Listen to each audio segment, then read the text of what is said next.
Welcome to Maintainable Drupal 8 themes using components. How many of you are using Drupal 8? Who's still in 7? All right, wonderful. I want to get a sense on what kind of teams you're working on. Are you a solo developer, maybe with some freelancers or contractors working for you? Then are you a small shop, maybe under 30? And then are you a big shop, maybe over 30? Okay, wonderful. And then how many people tend to work on projects starting from scratch, right from the beginning? And how many people might inherit someone else's code and themes? Awesome, a nice mix all around. All right, so I'm gonna kind of touch points to all of it. I'm going to, first let me introduce myself. I'm Kathy Beck. I'm a UX engineer at Oomph, located here in Providence, but we are a fully remote, full web agency.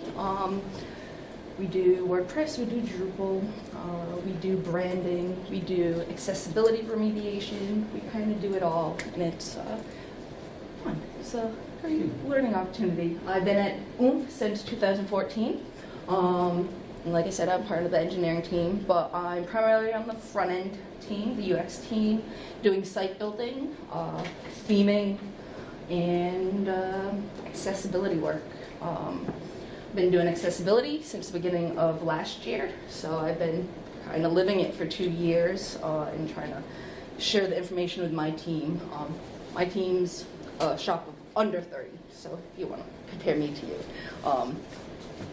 And then on a not technical side, I run our company's outings committee. Our core values are smart, driven, personal, and this is how we try to get our personal part of our company. So every month we schedule either just go out and get drinks, or let's go to the local outdoor skating rink and do bumper boats, or bumper cars. So we're just trying to not be all about code all the time and have some fun and interpersonal stuff. And while I've been learning all this, it's been in Drupal. I've been working on Drupal since 4.7. So a long time. I don't know if I actually built the site that was working in 4.7, but Drupal 5, it got better. Hi, I'm Mike from IT. I'm just checking in. Are you all set with your technology needs? Yeah, it's running. Okay. Thanks. All right, thanks. Sorry to interrupt. Oh, no worries. And you can find me on social media at kbeck303, Drupal, GitHub, CodePen, Instagram, Snapchat, Twitter, except it's usually just pushing pictures from Instagram to Twitter, so. So what we'll be discussing today, go over how to do documentation when working on a team, when you should be using variables, functions, mixins, maybe macros, includes and extends within Drupal, and those are more Drupal 8 focused with twig templates.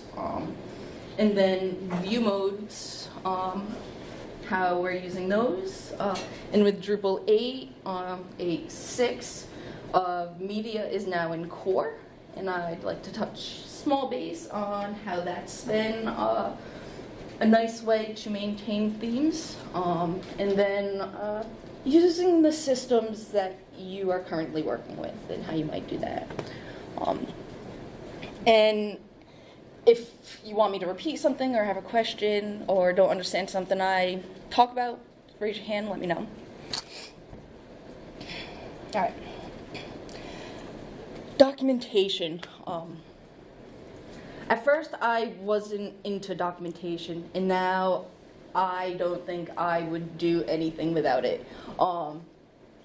Once you understand it and can read it, it is so amazing. So here are some samples of project documentation that we're using, and inline documentation.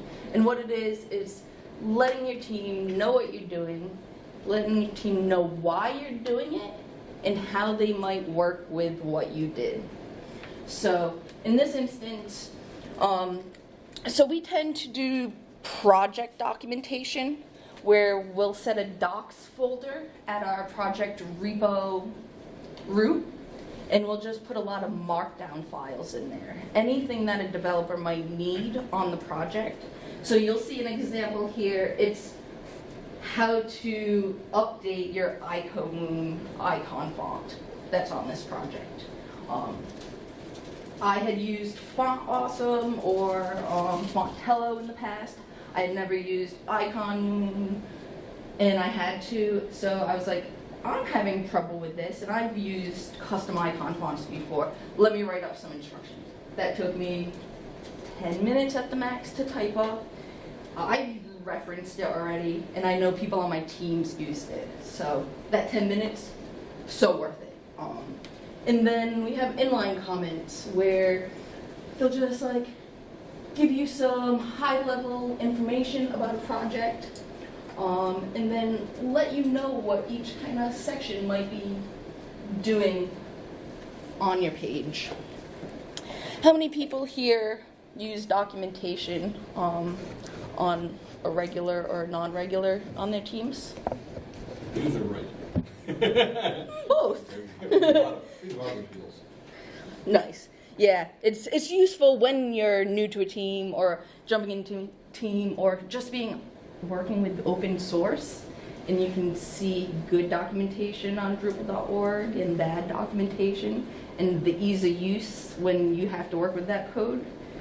And that's what made me decide my documentation needed to get better so that my team knew what I was doing on my projects. Because once I'm done with my delivery project, it gets handed off to another department in my company. That's the ally maintenance department. So there's a good chance I might not touch this project once I'm done with it, but I want everyone on my team to know how to use it and not battle with what I did and some of the code philosophies or naming conventions I might have used. Can you repeat that again? You said what you're doing, your purpose of documentation goes all over. Goes, it's to let others know what you're doing, why you're doing it, and how they might work with your code. Why and how? Yep. And I'll show some examples, but here's a little one where I might make a comment and reference another file. I do this because I go, where might someone on my team look for this? And if it's part of a teaser, they might go to the teaser file, or if it's a header, they might go to the typography file. I want to route them to the right spot where I want that code to live. So in my teaser document, I might have a comment, which I'll show you in another document. Go here for these styles.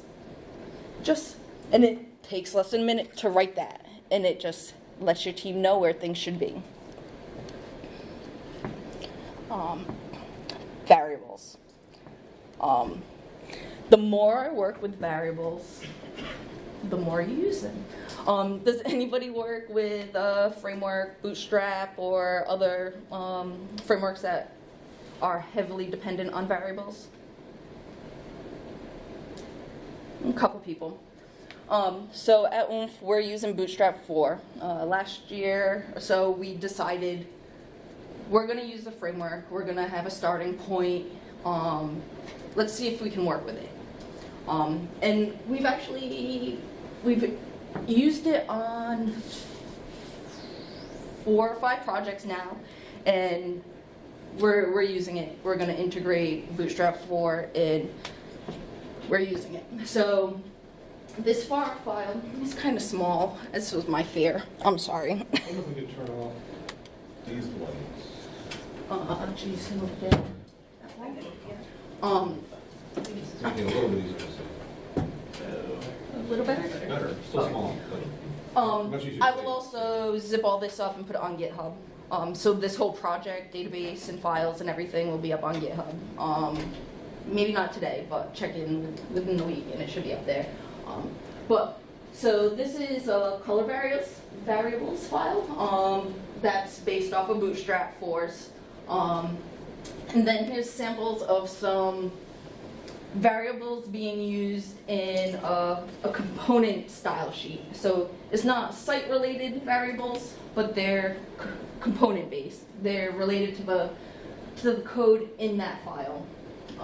And then you have twig variables that we've started using a lot more as well. And these help keep things consistent. You define things in one place, and you can either change them there and then reuse them everywhere else. Bootstrap's really good at that.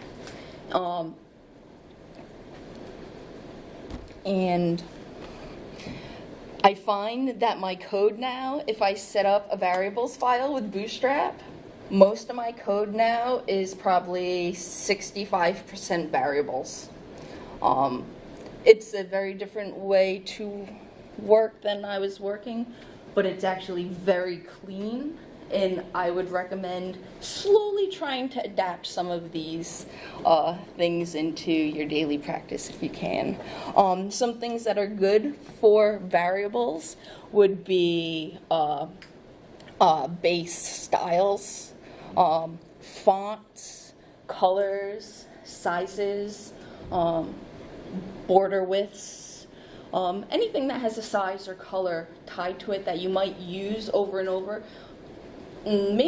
Basically anything on your style guide or your style tiles or anything you get from your design team could become a variable that you can then reuse throughout your style sheets.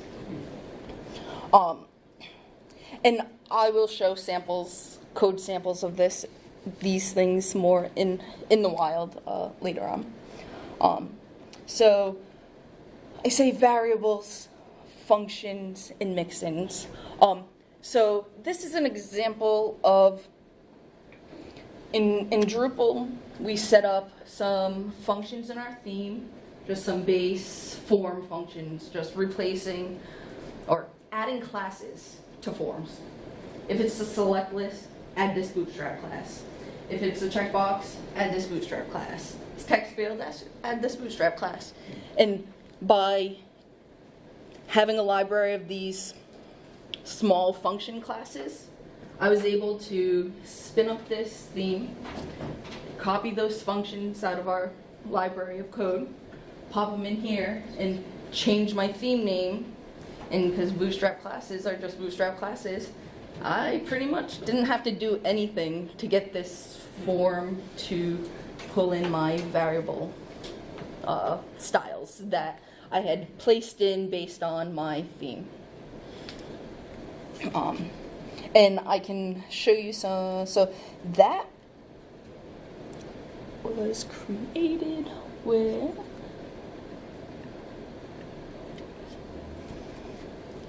this. So we have a pre-process input with a bunch of buttons, some radio and checkbox, files, range, reset, submit. Then you have some more form stuff, text box, select lists. We have a little function down here that adds classes to the menu local task buttons, the view, edit, revision tabs, just to add Bootstrap classes to them. So that's a quick little thing that can have a big impact on styling and front end and save you time, which is always nice. Does anybody here use Mixins, write Mixins for their styles? Okay, a couple people. Mixins can feel complicated. They can feel kind of scary. They can be super complex or very simple. Here you can see these are 3 Mixins. Actually, this is text, so I might be able to, yeah. 3 Mixins that I put in on every project. It's a quick and easy position, vertical, middle, horizontal, center, and centered. It's very easy. You'll see I've made a note here because there's one caveat. You need the parent element to have the relative position, but otherwise, you'll see I have a code sample. You copy this, plop it in. All this code will be added to your selector. It's almost like a style include. Is the best way I think I can think of it. But those are very simple ones, and I put them in every single project I'm working on. So this one's a more complex mix-in. You'll see we have a few examples on what would be outputted. We have some requirements. One of them is the Bootstrap mix-in. And then we show what's accepted in optional. So what this does is it's a color loop through this file. So in our color variables file, we set up this color loop. We set up a variable background color map. And then we define the names of our colors that we have. This project has 4 or 5 or 7 of them. Then we defined a foreground color, a background color, alpha opacity. This one has a border color, and then you'll see this one has a quote color. So if we go back to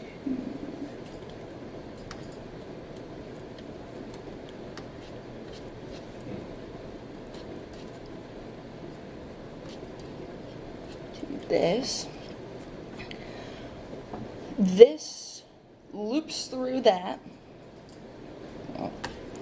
and if it has a background color, set the background color to, I need to back up one step, sorry. You can set classes. So what this is saying is when the color name, so teal, if that is a class on a container, it gets a background color of this. So we loop through foreground colors, background colors, hover states, and then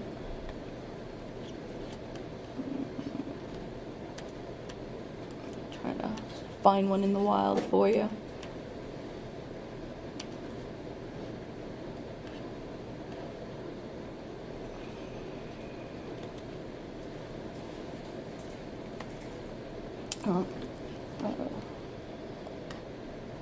Sorry about that. I want to show you an example of it in work. Yeah.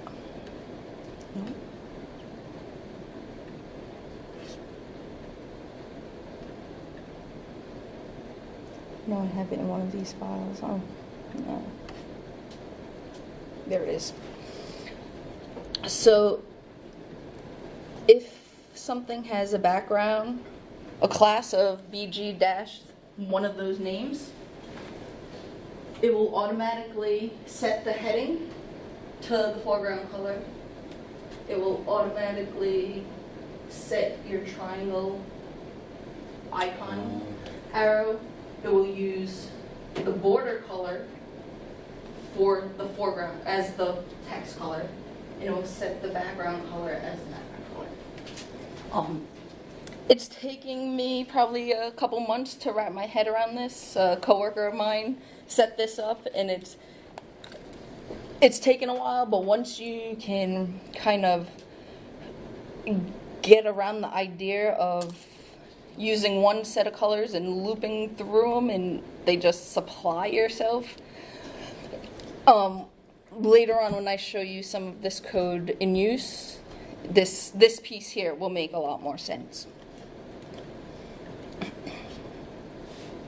Excuse me, how long did it take them to come up with that? The color map. The cover, yeah. I'm not sure how long it took them to come up with it. It's a good question. Probably like a day or this. Not long. It was a couple hours to set it up and write the loop through, and we've just kind of modified it and used it elsewhere now. But I'll show you that integrated into Drupal and then used as a template to serve up different colors and different foreground colors. This presentation is using that. So moving on to macros includes extends. Has anybody worked with any of those? These are kind of like obscure, kind of hidden things in Drupal 8 and Twig templates. So I've only found, well, Drupal 8's menu system runs on macros. So that's a in-core working example of a macro working. But for our project with RISD Museum, I realized the section code that I was duplicating and putting in multiple templates. If you see the red boxes, you can see how many templates I was putting this code in. So I realized that, so what macros do is it lets you take a chunk of markup and set placeholders. So that you can take a shorthand code, the macro code, put those short modifiers in, and then it will spit out that whole big chunk markup. So my sections would have a title, content, and borders added in. Let me bring up that code to show. So this is my macro code. These are all my variables, and they map to variables within the code.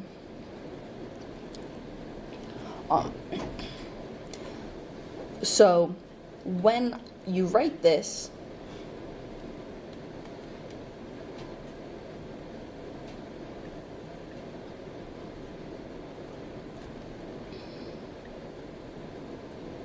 it looks like this. So where my variables were, I'm actually putting in unique so for this, and back to some documentation, when I created this, I outlined what these areas were and what could go in them. So this section modifier could get one of these 3 classes. It doesn't need to, but it could, as with all those other ones. So if we go back to this example, this one had that filled in, and that has all of them. When that outputs, and this is past sections, that outputs to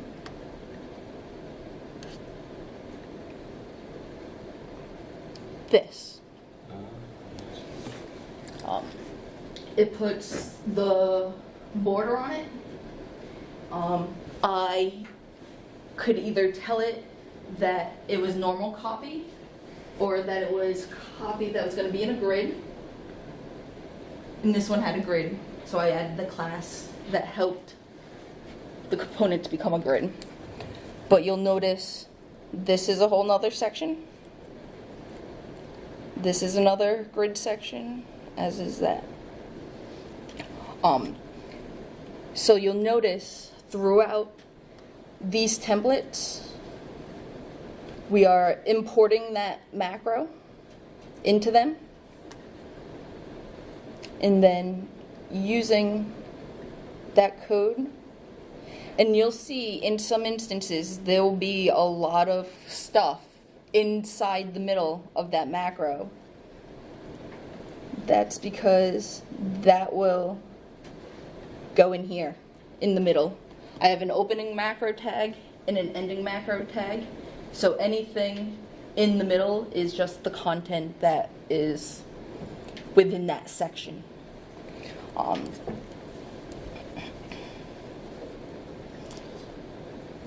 So macros use imports.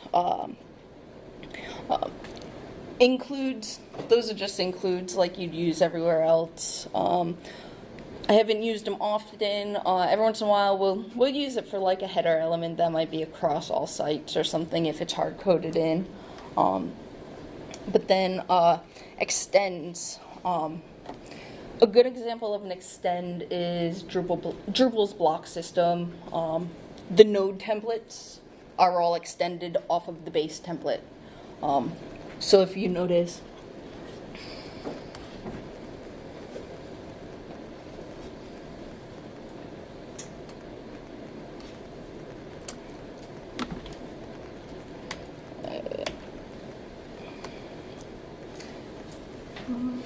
yeah, so you'll see this is a node teaser template that is extending the node template. The reason we're doing that is if you noticed inside Drupal templates, you'll see something called block, and it usually says content, similar to something like this. Those can say anything.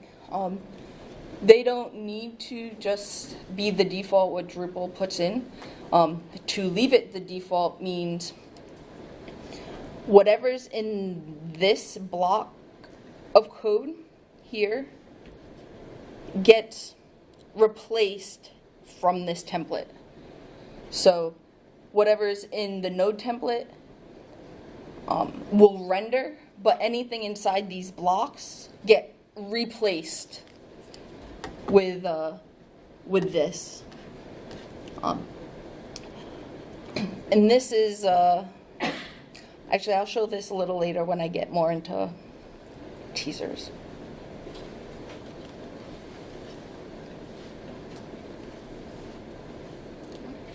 Does anybody have any kind of question on that? Those were a little higher level. So, view modes. Who here uses view modes very regularly? Alright. So, the only thing you get out of this talk is use view modes for everything. Everything, use view modes. So, when looking at this project, you can obviously there's a lot of teasers. And first thing is, what do we call them? Are they teasers or are they cards? So, internally, we call them teasers. We made that decision. They're teasers. There are also titles for us, not headers. But that's just naming conventions because with maintaining components and scaling things on the team, you want to make sure the words you're using resonate with your team or mean the same thing. For example, on this project, I called these teasers. This is a regular teaser. This is a teaser with no image. This is a featured teaser. And this is a overlay teaser. So you have multiple teaser view modes? View modes, multiple teaser view modes, which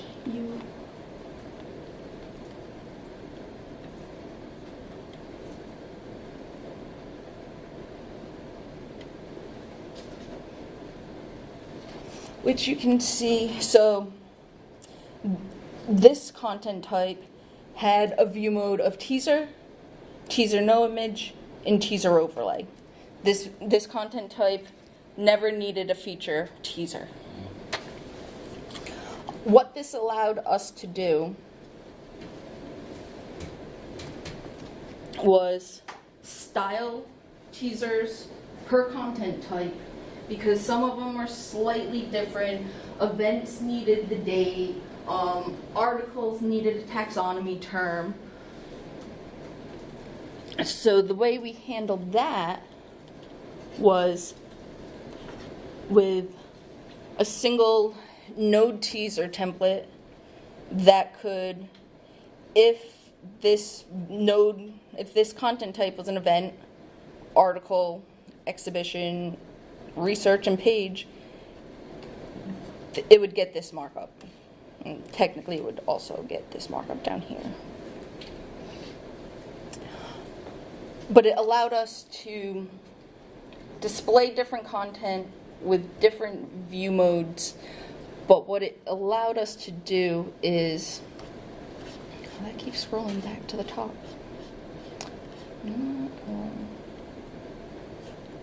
What it allowed us to do was have the same content look differently in different areas of the site.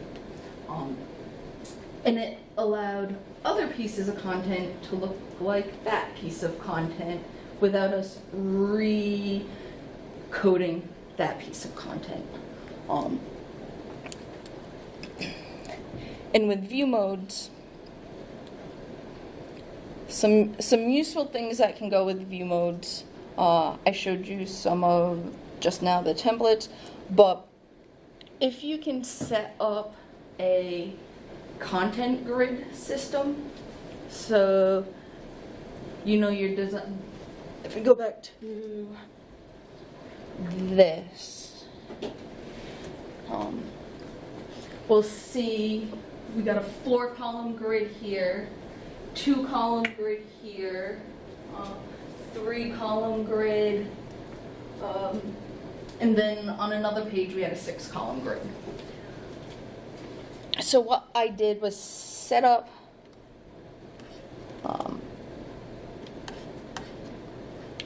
these kind of general classes. I'm going to pull this up in the inspector so you can see it larger. So this node grid section is actually one of the modifier classes that you can use in that macro. So then that's the parent class to whatever my grids might be. So this one, let's do the 4-column. So you'll notice I have an LG in here. So at large, this grouping needed to be 4 columns. But in our design, sometimes a 4-column grid went down to a 1-column grid on mobile, and sometimes a 4-column grid went down to a 2-column grid on mobile. It was kind of hit or miss. There was no logic. It wasn't by content type. It wasn't by view mode. It wasn't by this or that. So I needed to put in an option to have a 4-column grid easily and then have it be whatever it needed to be at mobile. So what I ended up doing was creating these kind of node grid section. And this isn't the best BEM I've learned and created cleaner BEM classes. This is kind of one of my first goes rounds, so please forgive some of the extra under dashes. But you'll see that at smaller size, when these 2 classes are piggybacked, it will do this. When these 2 classes are piggybacked, it will do that. But those classes, the way I set it up, I'm able to come in here, go to my view, go to my exhibitions page, and you'll see every single view will use a teaser mode. There is no fields. I do not want to theme that teaser again. It's done once. Let that be your point of source. Use that everywhere. Again, over here we have a teaser with no image. And then at one point you probably saw a large image and then a couple small images in a grid. There's a module views row,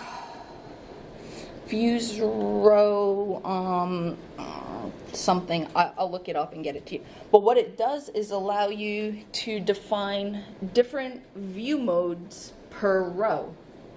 So I was able to say on row 1, use my overlay or my feature view mode, but every other one, use a regular teaser view mode. Let me look up that module for you right now.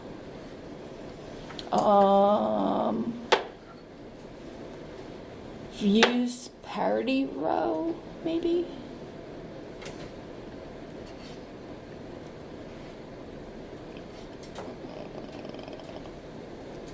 Might not be that one. Well, that one looks cool too. Yeah. Might have been that one.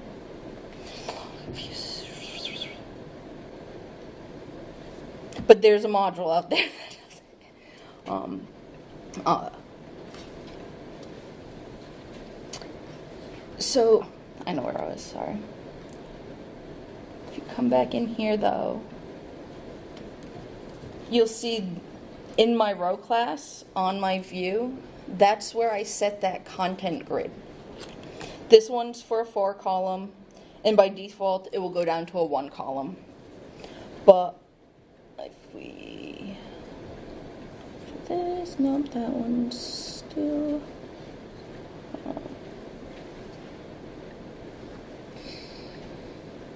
So here you'll see I have the 4 column large, but then this view goes down to a 2 column at your small size.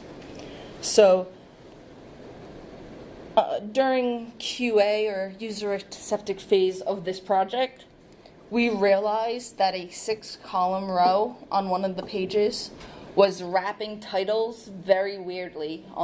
There was like authors' names that were getting cut off, or we tried to like make it so it didn't break, but then it would overflow into the next one. So like ultimately we decided to change it from a 6 grid to a 4 grid.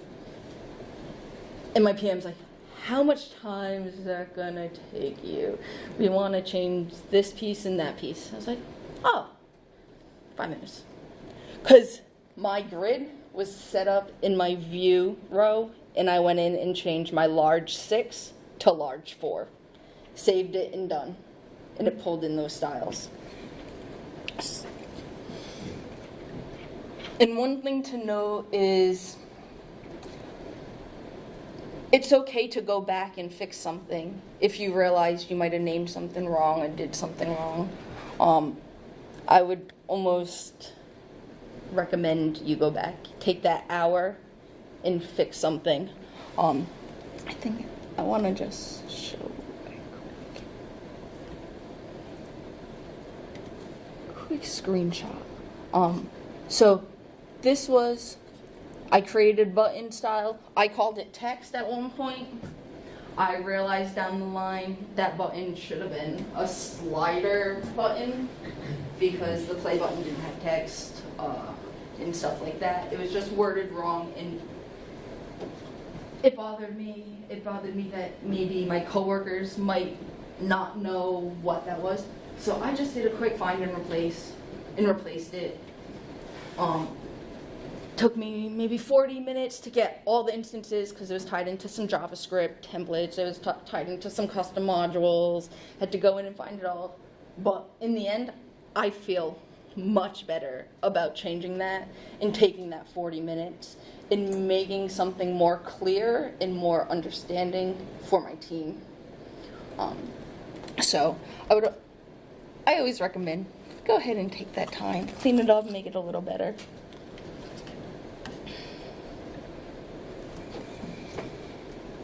Can I ask you a question? Sure can.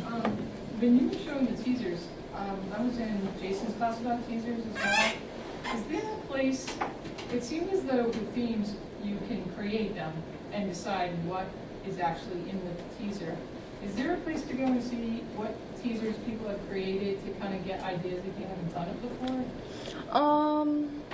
It all kind of depends on your content, because let me show you the screen that you would use to create some of these. I mean, he went through how to make them. I understand that part. I was just curious if there was a place that sort of had some recommended layouts. Like, you have some great looking layouts for your example. So I was just curious, is there a place where you can see that kind of? For design ideas, a lot of times I Google it. I go to, sometimes Smashing Magazine website has a good like 25 best teasers displays. I'm more on the coding side, not so much on the design side anymore. So I kind of work with what the designers give me. No problem. Wish I was more use there.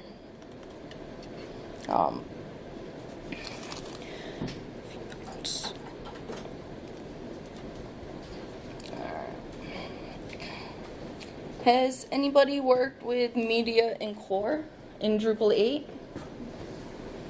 Well, you haven't. It's actually wonderful. It's past the awkward, we're starting to use it in core stage, and I feel like it's pretty stable now to use it with core. And the reason why I wanted to touch base on it here is in Drupal 7 and then earlier versions of Drupal 8, if you needed to change something with your image, you had to go into every content type and change it. So if you realize you might want to use the focal point module, bless you, which will give you admins a way to say, this is the most important part of the image. You'd have to go into every content type, go to the image field, change that image formatter to use the focal point image. Where now, with Drupal in core, images are entities, something that WordPress has been doing kind of for a while, where you can store all your media files, videos, audio files, images in one place, and then in your content type, use an entity reference field to the media. So very similar to using entity reference fields to taxonomies or other content types, this one's to media. What's really nice about that is you change the alt text of your image. That alt text is everywhere because there's one source for that image. Here's an example of some of the view modes I used for my media. Again, view modes for everything. So we had some images that were going to be used in the WYSIWYG, so it's going to be in line with the copy. So they had one that was an image with caption. And what's nice with this is media is now fieldable. You can put any fields you want to caption data with any of these media items. So here we have an image and a caption field. This one only had an image. And the reason I have different view modes for these things is I wanted to render these things differently. This had a different size. The slideshow had a different size. And the teaser image had a different size than the feature teaser image, which had a different size than the scaled image, because these were being cropped and these were just getting scaled.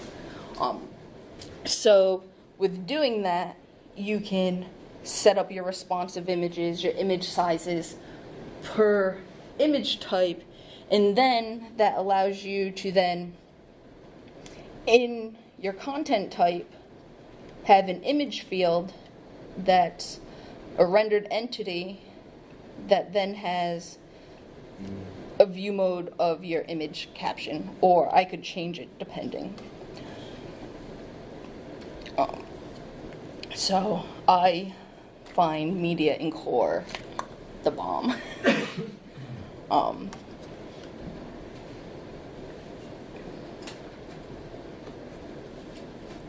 One of the core media maintainers is here today. Oh, nice. Nice.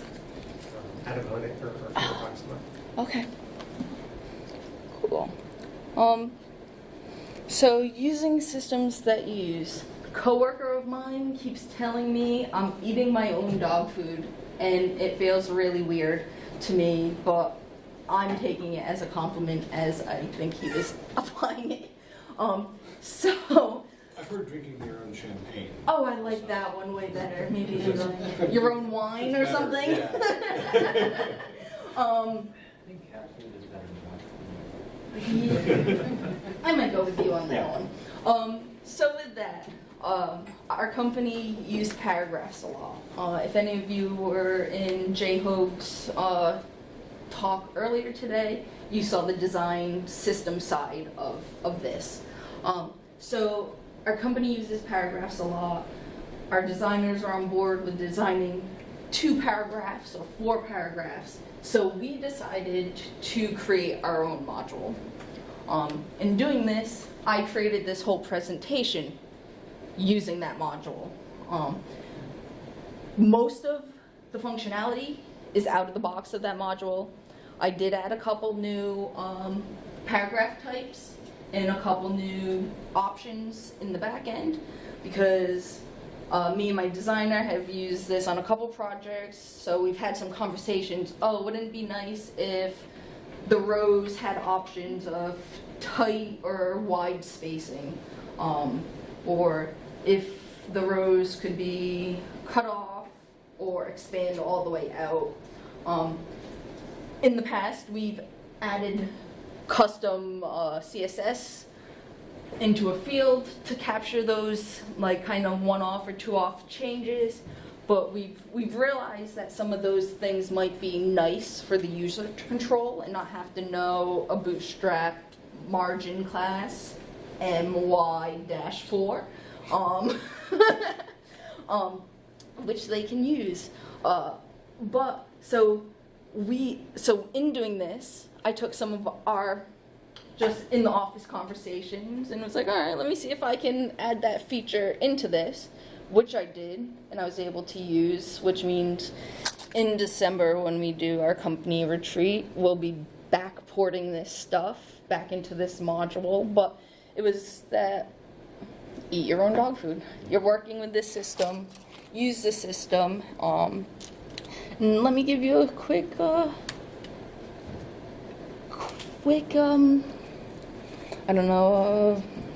exploration of the back end of this to see how I built out some of these components.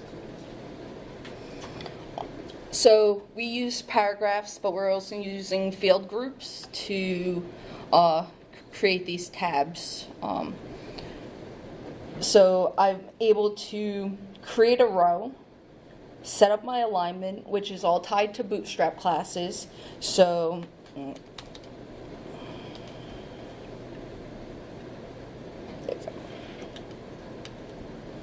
these are all Bootstrap classes, so you can have top, middle, bottom, or stretched alignment. Left, right, center. You can choose what color background. For us, we have those options, which all map to the color mapping that I was showing you earlier. So the names of these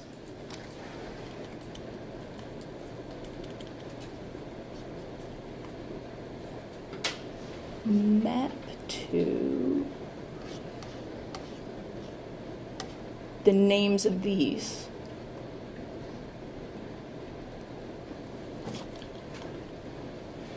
So when I select the light gray, you'll notice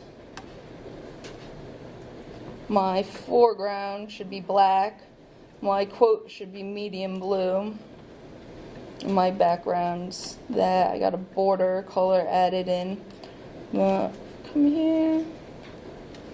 On the gray, this is my block quote, and this is my foreground text, medium gray and black. if you'll notice, my teal grouping here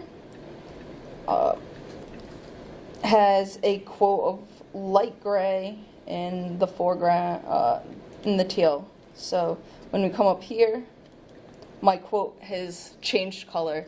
The only thing I did to make that happen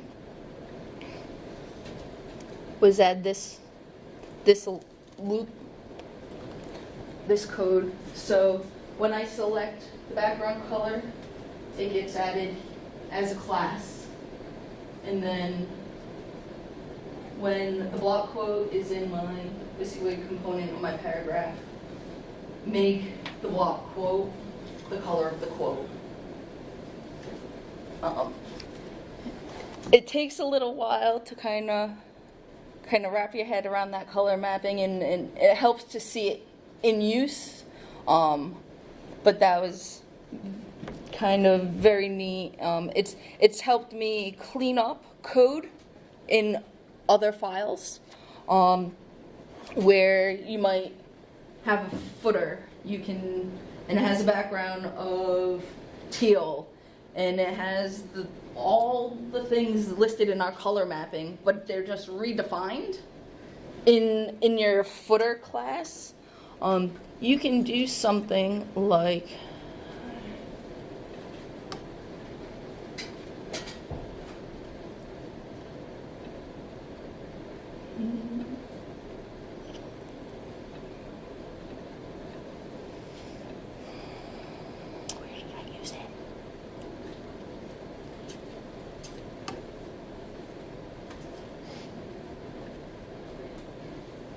I could take this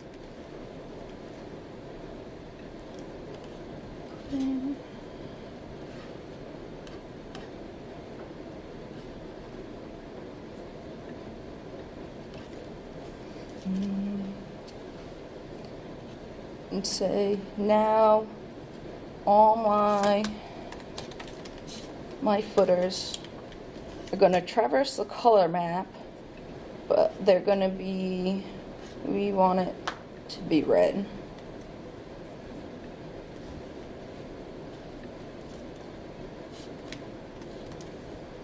So I would do that to my footer. My footer would automatically have background of red. It would automatically have foregrounds of white. It would automatically have borders of light gray, just because I added that mix-in that was defined, and then set up the class to use the loop, and we have that. So I had a feeling there was going to be if I were going to install that module, Okay, yep. use it, does that come with that color map in it, right? Yes. So if I wanted to, if I upgrade to a new version of it, I want to keep the oomph colors intact, right? So would I extend this to add my own set of colors? Yeah, so if, Would I just so, add new entries to that, just following the same? go like this. Okay. Maybe we need an orange. All right. You might say on the orange, we still want it black, and we might just change some of these other things, and you can just build upon it. But you would want to make sure that you had an orange up here to match. Okay, so that's to add the brand colors up there. But it would be dated dash orange as opposed to oomph orange. You would need it if I was gonna Still like. use the oomph blues and all that. And that's going to go through everywhere. Now I noticed there are references to oomph blue in there. So, where it says quote border, for example, is that going to pull the foreground color from oomph blue, or the quote or the border, or is that? So I'm using the quote as my pull quote color. Yeah. Which, if I didn't define the pull quote color, it would take the foreground color, which I didn't want. So I defined a new item, and you can define as many as you want. If I want, define link, and that could be white. You can do link hover. even. Okay. And that's gonna take the hover class from Um, somewhere. It won't take the hover class until you define it, Okay. which means you have to define it in that loop. Okay, so there's two. You can use the traverse color map Yeah. and plug in your color and apply it like include to an element, or you can, if there's like multiple things in that component that you want to run through differently. So an example is, oh, it isn't this way. So this just does the pull quote. I could go, Oh, I see. actually, I could technically go like this.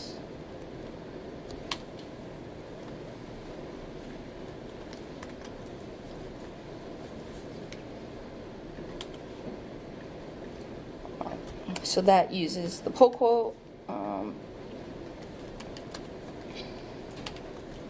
And then maybe So the hover color would be, icon. So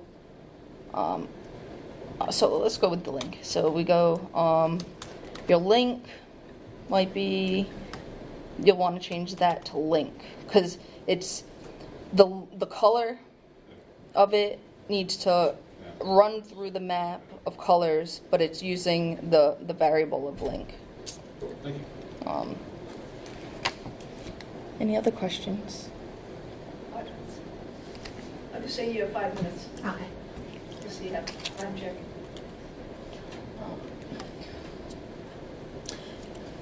So we're able to add the colors that map to our color map.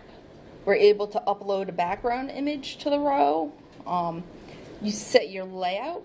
So we've set a single column set to 100, 75, 50, and then depending on what you set for that, and then depending on your alignment, left, right, center, if you picked a 33, it could either be center, left, or right within that row, with the combinations of items.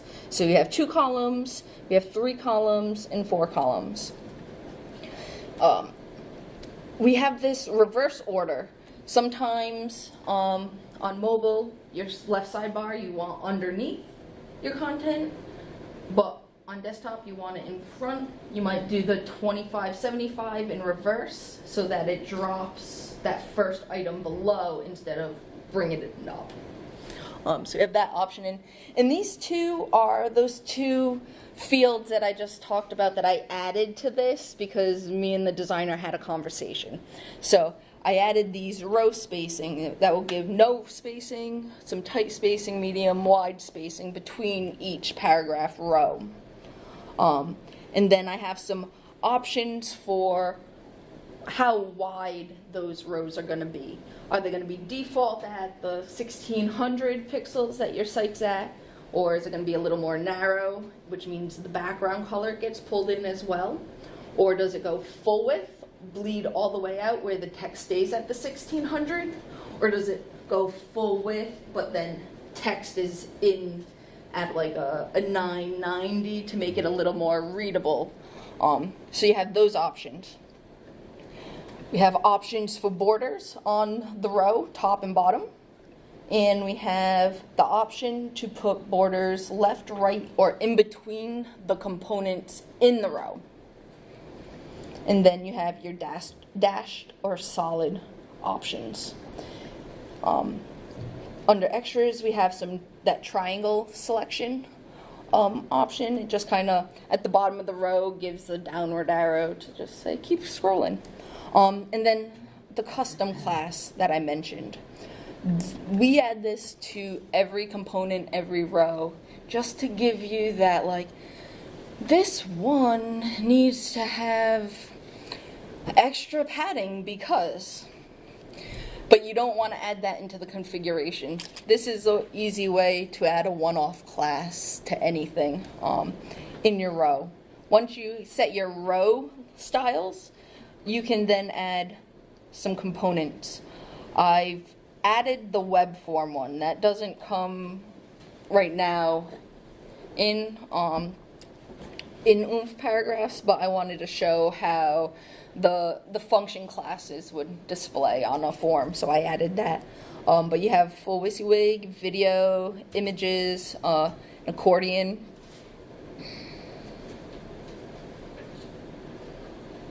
Which then gives you an option to put an icon next to the text for your header there. And then you have the details. You have an option to choose colors for that accordion individually, and you can say if that accordion is open by default. And then obviously you have the CSS class. This column group is so that sometimes you might want an image in text next to like a large video or something, but you want it to act like kind of two blocks, but you need that grouping. So that column group can group images, blocks, WYSIWYGs in it. So yeah, that's and in the WYSIWYG, and some of these components also have some other options. So the WYSIWYG has a drop shadow option, the image has a border option, and then we have animation baked in. So all those animation transitions as I scroll through my presentation, they're just there. That's why I decided to eat my own dog food, because it was easier than putting it into a slide deck. So yeah, we'll be iterating on this and giving it back, and it's how we're maintaining and creating component-based themes. Keep scrolling to the top. Sorry if this your motion sickness. Sorry. And these are just kind of some high-level examples of the different options I just went over. They're on the module page, so you can see these in more detail. And just to recap, we talked about some documentation, variables, functions, mixins, macros, extends, view modes, and media, and then organized system. What's the one thing I asked you to remember? Taken away from here? View modes all the time. View modes all the time. Thank you for going, and I'll be around